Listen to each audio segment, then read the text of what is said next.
You walk into the new Graduate Award exhibition through some double doors. On your left is a house constructed from cardboard and thin wooden planks. Outside the house are some miniature cardboard houses to the left and right of the doorway.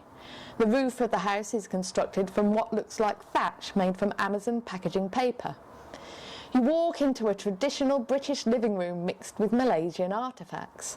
There's a fireplace with a fire made from red and yellow crepe paper. Above it on the mantelpiece are some little squash boxes and a box containing incense and a painting above depicting exotic plants and trees, a river house on stilts and a boat. The painting is partly covered by cobwebs on which rests a plastic spider. There is a small couch cushion on the floor with some brightly patterned cushions and some books about Malaysia. Net curtains are hanging in the window and a plant rests on the window ledge. There is a tall potted plant in the corner of the room.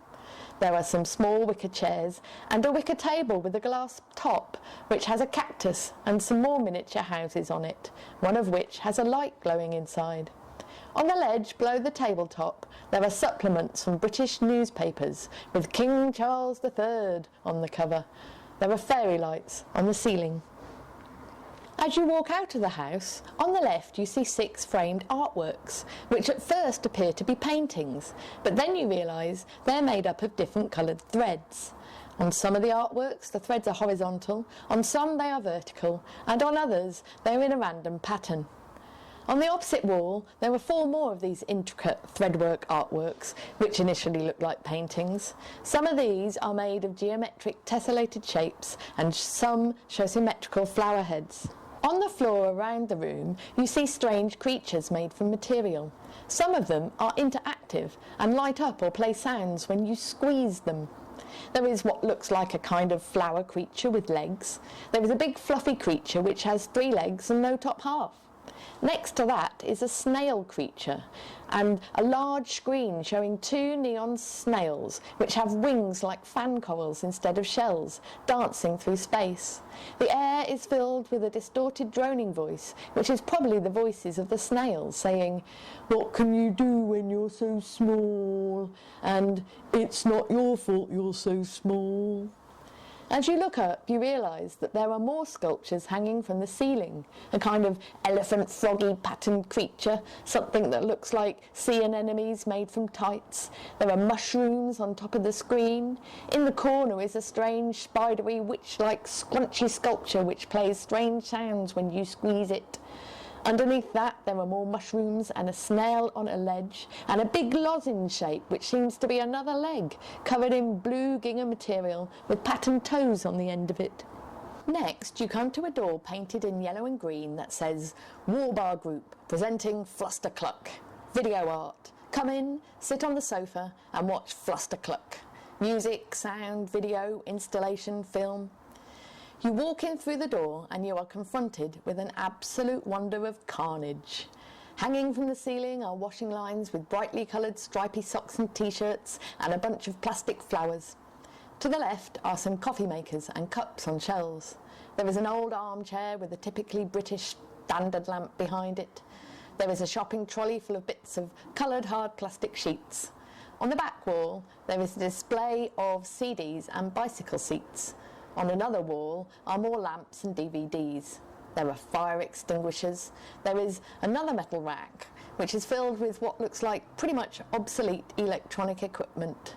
And down below your feet you realise it is total chaos. There's a nasty scuzzy grey carpet all strummed up on which are empty pill boxes and empty crushed cans and empty spray cans and half of a broken skateboard.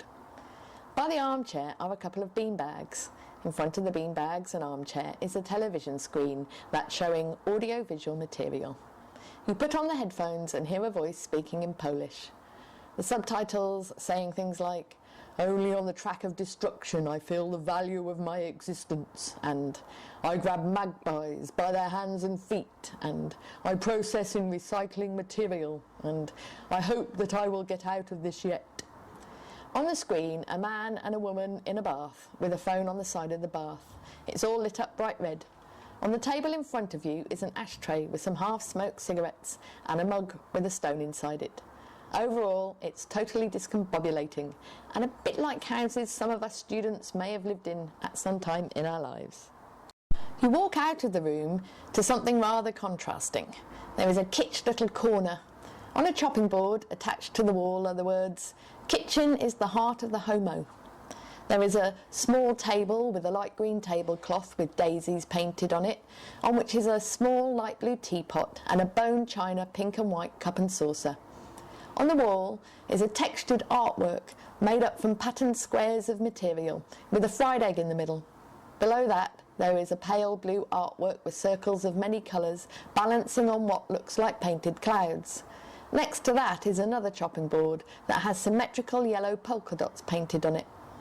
There are two more of the patterned square artworks with fried eggs in the middle, and another artwork which is painted squares of yellow and pale blue that has a kind of red stain painted on it, over which are some pale round shapes which look like they may be breakfast cereal. To the right of these is a large painting which looks like it might be a window frame. The bottom section is pure white, and above it is pale blue or light grey paint with large textured flowers painted on it. The overall effect is pop and kitsch and homely and fantastically contrasting to Flustercluck. In the middle of the room are three box-shaped sculptures made from layers of white board or plastic. Each layer has a curvy shape cut out from it, with a shape smaller on each layer, creating a beautiful curvaceous form going down inside the sculpture. These are interactive, and when you stamp, clap or talk, they respond to the sound of your feet, hands or voice by lighting up in different bright colours, one pink, one blue and one green.